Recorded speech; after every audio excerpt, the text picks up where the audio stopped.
Hello friends, welcome to Crazy ji का trick. दोस्तों, weekly current affair की हमारी सीरीज़ को आगे बढ़ाते हुए आज के इस वीडियो में हम डिस्कस करने वाले हैं 25 फरवरी से लेकर 2 मार्च तक के सभी इंपॉर्टेंट करंट अफेयर को। वीडियो काफ़ी इंपॉर्टेंट है, वीडियो को आप एंड तक ज़रूर देखिएगा।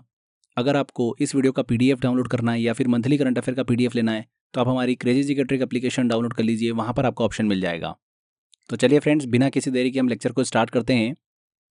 देखिए, इस वीक का पहला इंपॉर्टेंट करंट अफेयर आता है, ग्लोबल इंटेलेक्चुअल प्रॉपर्टी इंडेक्स 2024 में भारत की रैंक क्या है। इंपॉर्टेंट क्वेश्चन है। हाल ही में यूएस चैम्बर ऑफ कॉमर्स द्वारा 28 फरवरी को ग्लोबल इंटेलेक्चुअल प्रॉपर्टी इंडेक्स का 12वां संस्करण जो है वो जारी किया है। इस सूचकांक में भारत को 55 देशों में से 42वें स्थान पर रखा है। भारत की रैंक क्या रही है? 42। इंपॉर्टेंट है, सी आंसर बिल्कुल सही होगा। अगर हम इस इंडेक्स में टॉप 3 देशों की बात करें तो पहले स्थान पर यूनाइटेड स्टेट को रखा गया है, दूसरे स्थान पर यूनाइटेड किंगडम को और तीसरे स्थान पर रखा गया है फ्रांस को। फ्रेंड्स, आगे बढ़ने से पहले आप सभी के लिए एक इंपॉर्टेंट अपडेट है। जिन स्टूडेंट्स ने रूट एप्लीकेशन को डाउनलोड कर रखा है तो फ्रेंड्स आपको फिर से एक नई अपडेटेड रूट एप्लीकेशन को डाउनलोड करना होगा। फ्यूचर में जो भी इंपॉर्टेंट अपडेट्स आने वाले हैं, जो भी इंफॉर्मेशंस आने वाली है, नया नया स्टडी मटेरियल जो आने वाला है, उसका अपडेट जो है वो आपको नई वाली रूट एप्लीकेशन पर ही देखने को मिलेगा। इसके लिए आपको क्या करना होगा, वे स्टूडेंट्स जिन्होंने अभी तक रूट एप्लीकेशन को डाउनलोड कर रखा है वो अपनी रूट एप्लीकेशन को अनइंस्टॉल कर ले। डिस्क्रिप्शन बॉक्स और कमेंट बॉक्स में मैंने लिंक दे रखा है, वहाँ पर क्लिक कर कर उस रूट एप्लीकेशन को डाउनलोड कर लीजिए। सेम मोबाइल नंबर से लॉगिन कर लीजिएगा जो आपने पहले लॉगिन कर रखा था। इसके बाद आपको फ्यूचर में कभी भी इशू नहीं आएगा। अब वे स्टूडेंट जिन्होंने अभी तक रूट एप्लीकेशन डाउनलोड नहीं करी है तो वो सीधे डिस्क्रिप्शन बॉक्स में जो मैंने लिंक दे रखा है उस पर क्लिक कर कर रूट एप्लीकेशन डाउनलोड कर सकते हैं। तो एक काफ़ी इंपॉर्टेंट अपडेट है आप सभी के लिए, इस चीज़ को आप ज़रूर कर लीजिएगा। चलिए आगे बढ़ते हैं। अगला क्वेश्चन आता है, भारत के किस शहर में दुनिया की पहली वैदिक घड़ी की स्थापना की गई है? तो दुनिया की पहली वैदिक घड़ी की स्थापना की गई है मध्य प्रदेश के उज्जैन शहर में। प्रधानमंत्री नरेंद्र मोदी द्वारा 1 मार्च को इसका उद्घाटन किया गया। वैदिक घड़ी की स्थापना जो है जिवाजी वेधशाला में की गई है।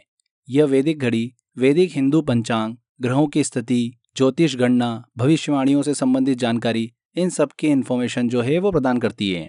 ये जो घड़ी है ये भारतीय मानक समय और ग्रीनविच मीन टाइम जो होता है उन दोनों को बताती हैं। ध्यान रखिएगा, दुनिया की पहली वैदिक घड़ी की स्थापना कहाँ पर की गई? मध्य प्रदेश के उज्जैन में। अगला क्वेश्चन आता है, निम्न में से कौन सी यूनिवर्सिटी ने 4th खेलो इंडिया यूनिवर्सिटी गेम 2023 जीता है?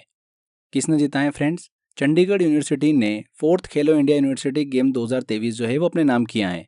4th खेलो इंडिया यूनिवर्सिटी गेम की बात करते हैं, 19 फरवरी से लेकर 29 फरवरी के बीच में इसका आयोजन किया गया। कहाँ पर? असम के गुवाहाटी में। देश की कुल मिलाकर 213 यूनिवर्सिटी ने इसमें पार्टिसिपेट किया था और कुल 16 स्पोर्ट्स जो है उसमें खेले गए थे। ध्यान रखिएगा, चंडीगढ़ यूनिवर्सिटी जो है ये पहले नंबर पर रही है। 32 गोल्ड, 18 सिल्वर और 21 ब्रॉन्ज मेडल के साथ कुल मिलाकर 71 पदक जो है वो अपने नाम किए हैं। ठीक है, चलिए आगे बढ़ते हैं। सैक्रेनी उत्सव किस राज्य में आयोजित किया गया? तो फ्रेंड्स, हाल ही में नागालैंड के छोटा हॉर्नबिल जनजाति उत्सव के रूप में सैक्रेनी उत्सव को सेलिब्रेट किया गया है। सैक्रेनी उत्सव की बात करें तो नागालैंड की अंगामी जनजाति द्वारा मनाया जाने वाला एक सबसे बड़ा उत्सव है। ये एक 10 दिवसीय उत्सव है। इसे पवित्रीकरण और शुद्धिकरण का त्यौहार भी माना जाता है। इस त्यौहार के दौरान एक बहुत ही इंटरेस्टिंग चीज़ देखी जाती है, ठेकरा। ठेकरा जो होता है ये एक पारंपरिक गीत है जो कि गांव के युवाओं के द्वारा इस उत्सव के दौरान गाया जाता है। ध्यान रखिएगा फ्रेंड्स, सैक्रेनी उत्सव जो है ये किस राज्य का प्रमुख त्यौहार है? नागालैंड का। हाल ही में सेलिब्रेट किया गया, इसलिए ध्यान रखिएगा। देश का पहला हाइड्रोजन हब पोर्ट किस राज्य में स्थापित किया गया है? तो फ्रेंड्स, हाल ही में ही प्रधानमंत्री नरेंद्र मोदी ने तमिलनाडु के थूथुकुडी में 17,300 करोड़ रुपए के इस प्रोजेक्ट की नींव रखी है।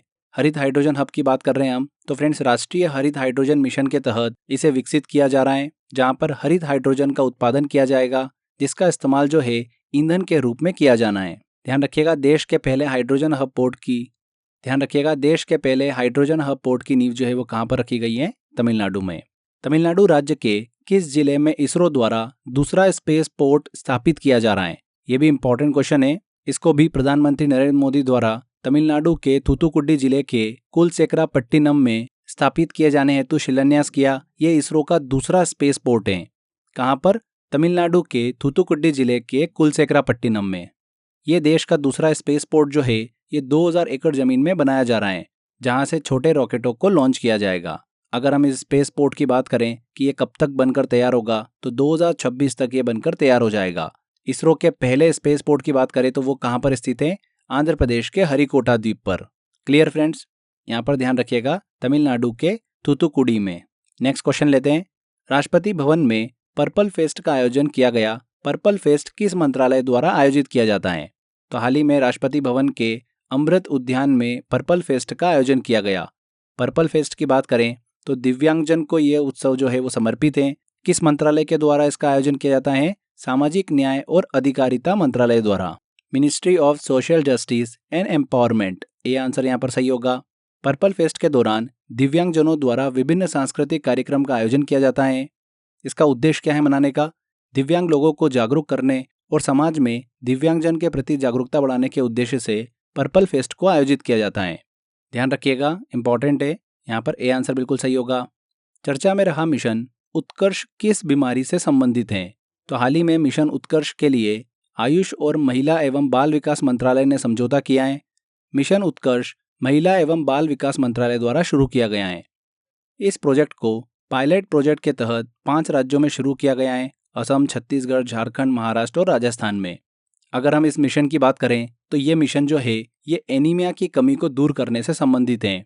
राज्यों में किशोर लड़कियों जो कि 14 से 18 वर्ष की होती हैं, उनमें एनीमिया की कमी को दूर करने के उद्देश्य से इस मिशन को लॉन्च किया गया है।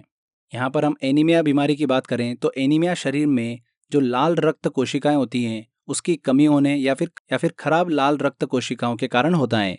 इस बीमारी के कारण शरीर के विभिन्न अंगों में ऑक्सीजन की पहुंच जो है वो कम हो जाती है, जिसकी वजह से थकान, त्वचा का पीलापन होना, सांस फूलना, सर घूमना, दिल की धड़कन तेज हो जाना, ये सब इसके लक्षण जो है वो देखने को मिलते हैं। Clear friends? ध्यान रखिएगा, मिशन उत्कर्ष जो है ये एनीमिया बीमारी से संबंधित है और किस मंत्रालय द्वारा शुरू किया गया है? आयुष और महिला एवं बाल विकास मंत्रालय द्वारा शुरू किया गया है। अगला क्वेश्चन लेते हैं।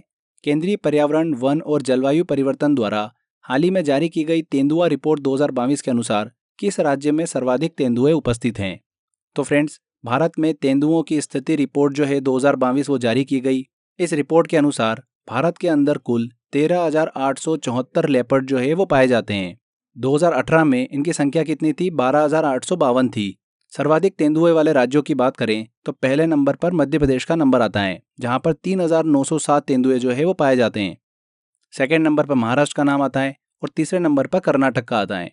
तो ये सीक्वेंस जरूर ध्यान रखिएगा, मध्य प्रदेश, महाराष्ट्र और फिर कर्नाटक। क्लियर? यहाँ पर मध्य प्रदेश बिल्कुल सही आंसर होगा। नेक्स्ट क्वेश्चन लेते हैं। Book basic structure and Republic किसके द्वारा लिखी गई है?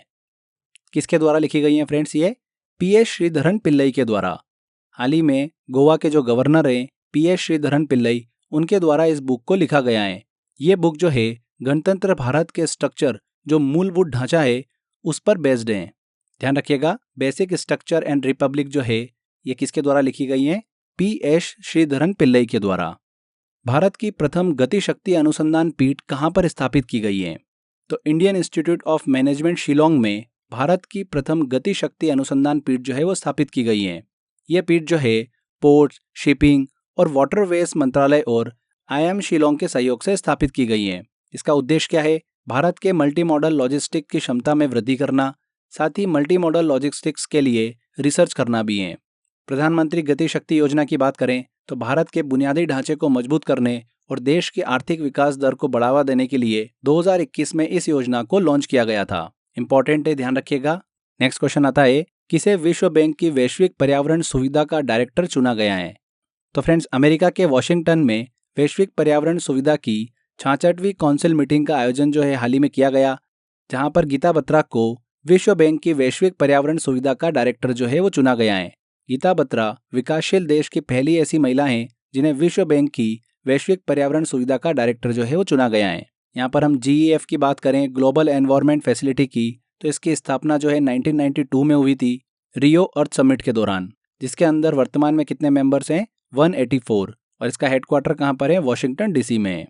ध्यान रखिएगा, गीता बत्रा को विश्व बैंक की वैश्विक पर्यावरण सुविधा का डायरेक्टर जो है वो चुना गया है। अगला क्वेश्चन आता है, इंपॉर्टेंट है। 28 फरवरी को हर साल राष्ट्रीय विज्ञान दिवस मनाया जाता है। पहली बार राष्ट्रीय विज्ञान दिवस कब मनाया गया था? तो भारतीय वैज्ञानिक CV रमन के द्वारा 28 फरवरी 1928 को रमन प्रभाव की खोज की गई थी। उन्हीं के सम्मान में 28 फरवरी को हर साल राष्ट्रीय विज्ञान दिवस जो है वो मनाया जाता है। कब से मनाया जा रहा है ये दिवस, ध्यान रखिएगा, 1987 से ये दिवस जो है वो मनाया जा रहा है। पहली बार 1987 में मनाया गया था। सी आंसर बिल्कुल सही होगा। 2024 में राष्ट्रीय विज्ञान दिवस की थीम क्या थी? विकसित भारत के लिए स्वदेशी तकनीक, इंडिजीनियस टेक्नोलॉजीज फॉर विकसित भारत। यहाँ पर ध्यान रखिएगा, रमन प्रभाव की खोज के लिए सीवी रमन को 1930 में फिजिक्स के क्षेत्र में नोबेल पुरस्कार जो है वो दिया गया था। ठीक है फ्रेंड्स, 1987 में पहली बार राष्ट्रीय विज्ञान दिवस मनाया गया था। अगला क्वेश्चन आता है, हाल ही में financial action task force FATF ने किस देश को ग्रे लिस्ट से बाहर किया है? तो फाइनेंशियल एक्शन टास्क फोर्स ने UAE संयुक्त अरब अमीरात को ग्रे लिस्ट से बाहर किया है। क्यों किया है? क्योंकि संयुक्त अरब अमीरात ने मनी लॉन्ड्रिंग और टेरर फाइनेंसिंग में काफ़ी अच्छा काम किया है। वहाँ पर इन सब चीज़ों में कमी देखने को मिली है, जिसकी वजह से FATF ने संयुक्त अरब अमीरात को ग्रे लिस्ट से बाहर कर लिया है। FATF की बात करें फ्रेंड्स, तो फाइनेंशियल एक्शन टास्क फोर्स जो है ये एक इंटर गवर्नमेंटल ऑर्गेनाइजेशन है जिसकी स्थापना 1989 में हुई थी। वर्तमान में इसके प्रेसिडेंट कौन है? T राजा कुमार हैं। अगर हम भारत की बात करें कि इंडिया जो है वो FATF का सदस्य कब बना था, तो इसका फुल मेंबर बना था वो 2010 में। ये चीज़ आप दिमाग में रखिएगा। यहाँ पर संयुक्त अरब अमीरात बिल्कुल सही आंसर होगा। अगला क्वेश्चन लेते हैं, निम्न में से किसे भारत का दूसरा लोकपाल नियुक्त किया गया है? वेरी वेरी इंपॉर्टेंट क्वेश्चन है। हाल ही में अभी राष्ट्रपति द्रौपदी मुर्मू ने भारत के लोकपाल सहित 6 सदस्यों की नियुक्ति करी है। सुप्रीम कोर्ट के पूर्व न्यायमूर्ति अजय मणिकराव खानविलकर को भारत का लोकपाल नियुक्त किया गया है। अजय मणिकराव की बात करें तो ये भारत के दूसरे लोकपाल हैं। इन्हें पिनाकी चंद्र घोष के स्थान पर नियुक्त किया गया है। पिनाकी चंद्र घोष जो कि पहले लोकपाल थे, उनका कार्यकाल 2022 में समाप्त हो गया था, जिसके बाद प्रदीप कुमार मोहंती अतिरिक्त लोकपाल के रूप में कार्य कर रहे थे। यहाँ पर अगर हम लोकपाल की बात करें तो एंटी करप्शन अथॉरिटी और वैधानिक निकाय हैं, जिसका गठन लोकपाल और लोकायुक्त अधिनियम 2013 संशोधित 2016 के तहत किया गया था। लोकपाल में एक अध्यक्ष होता है जिसके अधिकतम 8 सदस्य हो सकते हैं। इसमें चेयरपर्सन और सदस्यों का कार्यकाल जो होता है वो 5 वर्ष होता है या फिर 70 वर्ष की आयु तक। ध्यान रखिएगा, भारत का दूसरा लोकपाल किसे नियुक्त किया गया हाल ही में? अजय मणिकराव खानविलकर को। आगे बढ़ने से पहले फ्रेंड्स, आप सभी के लिए इंपॉर्टेंट अपडेट है। करंट अफेयर की शंखनाद बुक जो है वो आ चुकी है मार्केट के अंदर। काफ़ी बच्चों ने इसको परचेज भी किया है। क्रेजी जीके ट्रिक की करंट अफेयर की बुक है ये। आप इसको ऑर्डर कर सकते हैं। टॉपिक वाइज इसके अंदर आपको करंट अफेयर मिल जाते हैं। डिटेल में हमने अच्छे से इस पर काम कर रखा है। एग्जाम में क्वेश्चन आपका इससे बाहर नहीं जाने वाला। तो जिन भी बच्चों ने ऑर्डर नहीं करी है वो शंखनाद बुक करंट अफेयर की ऑर्डर कर सकते हैं। हर मंथ की 5 तारीख को ये अपडेट हो जाती है, तो कभी भी आप ऑर्डर करेंगे आपको हमेशा ये अपडेटेड ही मिलेगी। ऐसा नहीं है कि जनवरी से सिर्फ दिसंबर तक के ही करंट अफेयर आपको इसमें मिलेंगे। अगर आप इस बुक को 5 मार्च के बाद इसे ऑर्डर कर रहे हैं तो फरवरी तक के सारे करंट अफेयर जो है इसमें अपडेट हो जाएंगे। तो मंथ वाइज मंथ हम इसको अपडेट करते रहते हैं। तो जब भी आपकी एग्जाम हो उससे आप 1-2 महीने पहले जैसे ऑर्डर कर लेते हैं तो आपके लिए फ़ायदेमंद रहेगा। इसी के साथ साथ फ्रेंड्स UPSC के लिए, सिविल सर्विसेज के लिए स्पेशल CGT का बैच जो है आरंभ 2.0 वो स्टार्ट हो चुका है। तो जो भी बच्चे सिविल सर्विसेज के एग्ज़ाम की तैयारी कर रहे हैं, UPSC की तैयारी कर रहे हैं, वो इस बैच को ज्वाइन कर सकते हैं। यहाँ पर हम बहुत अच्छे से इन डेप्थ आपको स्टडी कराने वाले हैं। आंसर राइटिंग पे भी फोकस होगा। तो काफ़ी अच्छा आपके लिए हमने ये कोर्स डिज़ाइन किया है। अभी जस्ट ये कोर्स स्टार्ट हुआ है, तो अभी से आप ज्वाइन करेंगे तो ज़्यादा अच्छे से फ़ायदा ले पाएंगे। अपने डाउट्स भी आप अच्छे से क्लियर कर पाएंगे। तो अगर आप आरंभ 2.0 ज्वाइन करना चाहते हैं तो डिस्क्रिप्शन बॉक्स में मैंने लिंक दे रखा है, या फिर आप रूट एप्लीकेशन डाउनलोड कर लीजिए, वहाँ पर आपको ऑप्शन मिल जाएगा। चलिए लेक्चर पे आते हैं फिर से हम। प्रधानमंत्री द्वारा भारत के सबसे लंबे केबल ब्रिज का उद्घाटन किया गया इस सबसे लंबे केबल सेतु का नाम क्या है? इंपॉर्टेंट क्वेश्चन है। हाल ही में ही अभी प्रधानमंत्री नरेंद्र मोदी ने गुजरात के द्वारिका में भारत के सबसे लंबे केबल पुल का उद्घाटन किया है। इस केबल पुल का नाम क्या है? सुदर्शन सेतु। पहले इसे सिग्नेचर ब्रिज के नाम से जाना जाता था, उसका नाम बदलकर अभी क्या कर दिया है? सुदर्शन सेतु कर दिया है। इस सेतु की कुल लंबाई है वो कितनी है? 2.32 किलोमीटर है। ये गुजरात के ओखा गांव से बेट द्वारका द्वीप को कनेक्ट करता है। इस प्रोजेक्ट की शुरुआत 2018 में हुई थी। हाल ही में ये प्रोजेक्ट जो है कंप्लीट हुआ। 980 करोड़ रुपए की लागत से इस सेतु का निर्माण किया गया है। इसी के अलावा प्रधानमंत्री नरेंद्र मोदी ने देश में 5 एम्स का उद्घाटन भी किया है। गुजरात के राजकोट में, पंजाब के बठिंडा में, उत्तर प्रदेश के रायबरेली में, पश्चिम बंगाल के कल्याणी और आंध्र प्रदेश के मंगलागिरी में। नेक्स्ट क्वेश्चन की तरफ चलते हैं। सिंधु जल संधि के अंतर्गत आने वाली किस नदी पर शाहपुर कंडी बांध जो है वो बनाया गया है? ये भी बहुत ही इंपॉर्टेंट क्वेश्चन है। हाल ही में पंजाब में रावी नदी के ऊपर शाहपुर कंडी बांध जो है वो बनाया गया है। इस बांध का बनाने का मुख्य उद्देश्य क्या रहा है? रावी नदी के पानी का उपयोग जो है कृषि और बिजली बनाने के लिए जम्मू कश्मीर और पंजाब राज्य द्वारा किया जाना। शाहपुर कंडी बांध की बात करते हैं तो बहुउद्देशीय परियोजना है जो कि कहाँ पर स्थित है? पंजाब में स्थित है। शाहपुर कंडी बांध जो है इसकी ऊंचाई कितनी है? लगभग 55 मीटर के आसपास है, जहां पर जल विद्युत केंद्र जो है वो 206 मेगावाट का है। देखिए फ्रेंड्स, सिंधु जल संधि की यहाँ पर हम बात करेंगे, जो कि सिंधु नदी के अंतर्गत आने वाली 6 जो बड़ी नदियां थी, सिंधु, झेलम, चिनाब, रावी, सतलुज और व्यास, इनको लेकर भारत और पाकिस्तान के बीच में एक समझौता हुआ था। कब हुआ था? 1960 में हुआ था। इस समझौते के अंतर्गत भारत को 3 नदियों के पानी पर पूरा अधिकार दिया गया, रावी, सतलुज और व्यास नदी। वहीं पाकिस्तान को 3 नदी सिंधु, झेलम और चिनाब नदी पर अधिकार दिया गया। क्लियर? तो पहले क्या हो रहा था कि रावी नदी का सारा पानी जो है वो बहकर कहाँ जा रहा था? आगे पाकिस्तान में चला जा रहा था। अब उस पर शाहपुर कंडी बांध जो है वो बनकर कंप्लीट हो गया है। अब जो पानी वहाँ पर स्टोर हो रहा है उसका उपयोग जो है कृषि और बिजली बनाने में जम्मू कश्मीर राज्य और पंजाब राज्य द्वारा किया जाएगा। आई होप आपको क्लियर हुआ होगा। यहाँ पर सी आंसर बिल्कुल सही होगा, रावी। ये इंपॉर्टेंट क्वेश्चन है, आने वाले एग्जाम में पूछा जा सकता है। नेक्स्ट क्वेश्चन लेते हैं। 2025 में गगनयान मिशन के द्वारा कितने एस्ट्रोनॉट को अंतरिक्ष में भेजा जाएगा? तो हाल ही में ही प्रधानमंत्री नरेंद्र मोदी द्वारा गगनयान मिशन के द्वारा अंतरिक्ष में भेजे जाने वाले 4 एस्ट्रोनॉट्स के नाम जो है वो घोषित करे हैं। प्रशांत नायर, अंगद प्रताप, अजित कृष्णन और शुभांशु शुक्ला। ये चारों एस्ट्रोनॉट जो हैं ये भारतीय वायुसेना के पायलट हैं। इन चारों को एस्ट्रोनॉट ट्रेनिंग और फैसिलिटी जो है वो बेंगलुरु में दी जा रही है। गगनयान मिशन जो है वो 2018 में घोषित हुआ था। इस मिशन के तहत 3 मिशन जो है वो अंतरिक्ष में भेजे जाएंगे, 2 तो मानव रहित और 1 मानव युक्त। इसका उद्देश्य क्या है मिशन का? भारतीय एस्ट्रोनॉट को अंतरिक्ष में भेजकर उन्हें सुरक्षित वापस लेकर आना। अगर इसरो का गगनयान मिशन जो है वो सफल हो जाता है तो अमेरिका, चीन और रूस के बाद भारत जो है मानव को अंतरिक्ष में पहुंचाने वाला चौथा देश बन जाएगा। क्लियर? यहाँ पर 4 एस्ट्रोनॉट को अंतरिक्ष में भेजा जाएगा। नेक्स्ट क्वेश्चन लेते हैं। हाल ही में किस राज्य के पूर्व मुख्यमंत्री मनोहर जोशी का निधन हो गया? तो महाराष्ट्र के पूर्व मुख्यमंत्री मनोहर जोशी का 86 वर्ष की आयु में निधन हो गया।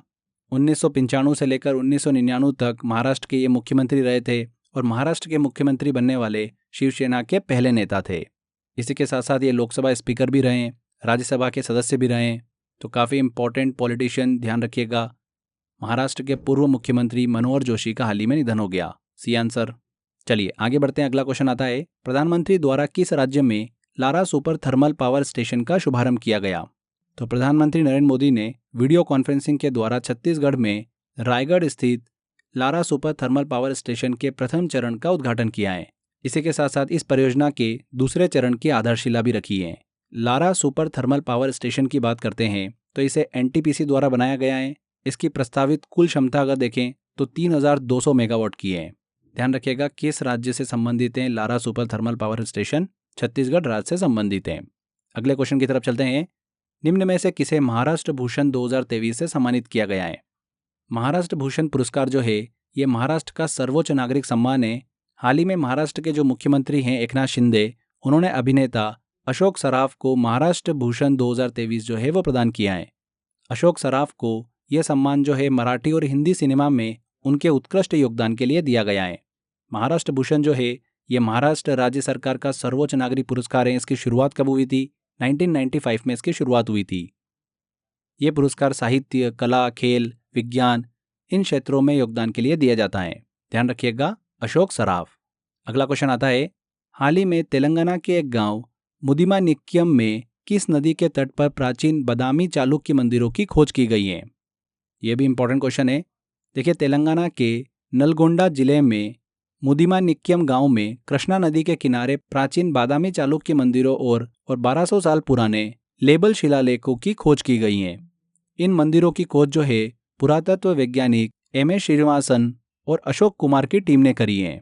ये जो प्राप्त शिलालेख है इनके अनुसार ये मंदिर जो है लगभग 1300 साल पुराने हैं और ये मंदिर जो है मुख्य रूप से भगवान शिव और विष्णु को समर्पित हैं। यहाँ पर हम चालुक्य राजवंश की बात कर रहे हैं तो प्राचीन भारत का प्रसिद्ध राजवंश है। इसके संस्थापक कौन थे? पुलकेशन प्रथम थे। और इनकी राजधानी क्या थी? बादामी थी। चालुक्य राजवंश का जो क्षेत्र था वो कहाँ पर देखने को मिलता था हमको? कर्नाटक और मध्य भारत में। ठीक है, ध्यान रखिएगा, कृष्णा नदी के किनारे तेलंगाना के मुदिमानिक्यम गांव में प्राचीन बादामी चालुक्य मंदिरों की खोज करी गई है। चलिए आगे बढ़ते हैं, अगला क्वेश्चन लेते हैं। फरवरी 2024 को किस राज्य में अटुकल पोंगला उत्सव का आयोजन किया गया? तो हाल ही में केरल में अटुकल पोंगला उत्सव का आयोजन किया गया। अटुकल पोंगला उत्सव जो है ये अटुकल भगवती मंदिर जो कि तिरुवनंतपुरम में है, इसे महिलाओं का सबरीमाला मंदिर के रूप में भी जाना जाता है। यहाँ पर इसका आयोजन किया गया। ये पर्व जो है बुराई पर अच्छाई की जीत का एक पर्व होता है जो कि नारी शक्ति की पूजा के तौर पर आयोजित किया जाता है। इस उत्सव को गिनीज वर्ल्ड रिकॉर्ड में भी शामिल किया गया है। ध्यान रखिएगा, अटुकल पोंगला उत्सव का आयोजन कहाँ पर किया जाता है? केरल में किया जाता है। तो फ्रेंड इसी तरीके से देखिए, पर्व त्योहार आर्ट एंड कल्चर पे बेस्ड बहुत सारे क्वेश्चंस एग्जाम में पूछे जाते हैं। तो आर्ट एंड कल्चर के ऊपर मैंने एक डेडिकेटेड कोर्स बना रखा है, 10 घंटे का कोर्स है। ट्रिक के माध्यम से मैंने आपको बहुत सारी चीज़ें उसके अंदर याद कराई है। बहुत नॉमिनल कॉस्ट 199 पे ये कोर्स आप ले सकते हैं। बहुत सारे बच्चे ऑलरेडी ले चुके हैं, काफ़ी अच्छा रिस्पॉन्स है उन सभी का। इस कोर्स के अंदर आपको वीडियो मिल जाता है, रिवाइज करने के लिए PDF मिल जाती है एंड प्रैक्टिस करने के लिए मॉक टेस्ट मिल जाते हैं। तो जिन भी स्टूडेंट्स को आर्ट एंड कल्चर का ये 10 घंटे का कोर्स लेना है तो आप ले सकते हैं। रूट एप्लीकेशन, क्रेजी जी के ट्रिक एप्लीकेशन, दोनों पे ये अवेलेबल है। डिस्क्रिप्शन बॉक्स में मैंने लिंक दे रखा है, कमेंट बॉक्स में लिंक दे रखा है, वहाँ पर क्लिक कर आप इसको परचेज कर सकते हैं। ठीक है, चलिए आगे बढ़ते हैं। पद्मश्री और गजल गायक पंकज उदास का निधन हो गया। इन्हें किस वर्ष पद्मश्री प्रदान किया गया था? तो 26 फरवरी को गजल गायक पंकज उदास का 72 वर्ष की आयु में निधन हो गया। इन्हें भारत सरकार के द्वारा 2006 में पद्मश्री से सम्मानित किया गया था। ध्यान रखिएगा, 2006 में। प्रधानमंत्री द्वारा सिक्किम के पहले रेलवे स्टेशन की आधारशिला कहाँ रखी गई है? हाल ही में प्रधानमंत्री ने सिक्किम के पहले रेलवे स्टेशन की आधारशिला जो है वो कहाँ पर रखी है? रंगपो में रखी है। रंगपो रेलवे स्टेशन को पश्चिम बंगाल के दार्जिलिंग जिले के सीवॉक रेलवे स्टेशन से कनेक्ट किया जाएगा। इस कनेक्टिविटी से स्थानीय लोगों और यात्रियों को यातायात की सुविधा जो है वो प्राप्त होगी। चीन सीमा पर भारत की सैन्य स्थिति को मजबूती प्रदान की जाएगी।